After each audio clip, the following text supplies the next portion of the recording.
سوچا ہے کہ ہر سال حج کے دنوں میں خانہ کعبہ کے کالے غلاف کو نیچے سے ہٹا کر وہاں سفید کپڑا کیوں لپیٹ دیا جاتا ہے؟ اس خاص منظر کو دیکھ کر بہت سے لوگ یہ سمجھتے ہیں کہ شاید خانہ کعبہ نے بھی احرام باندھ لیا ہے۔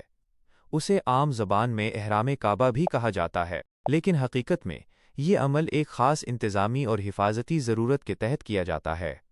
حج شروع ہونے سے پہلے ذو الحجہ کے وسط میں سعودی حکام غلاف کعبہ یعنی قصوہ کے نچلے حصے کو تقریباً 3 میٹر یا 10 فٹ اوپر اٹھا دیتے ہیں۔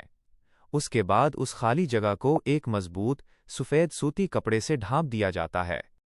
کچھ لوگ تو تبرک کے طور پر غلاف کا دھاگا نکالنے یا اسے نقصان پہنچانے کی نادانستہ کوشش بھی کرتے ہیں۔ چونکہ قصوہ ریشم اور سونے چاندی کی تاروں سے بنا ایک انتہائی قیمتی اور نازک غلاف ہے، اس لیے رش اور کھینچا تانی کی وجہ سے اس کے خراب ہونے یا پھٹنے کا شدید خطرہ ہوتا ہے۔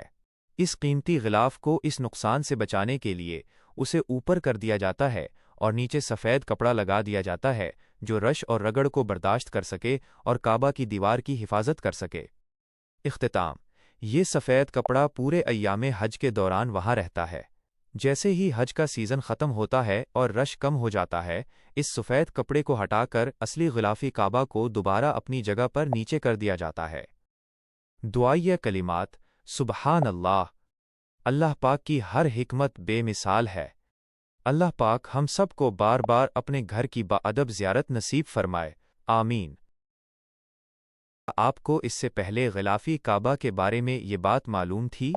کمنٹ میں ضرور بتائیں۔ جو لوگ بھی اس سال حج یا عمرہ کی تمنا رکھتے ہیں وہ کمنٹ میں آمین یا سبحان اللہ لکھ کر اپنی حاضری لگائیں۔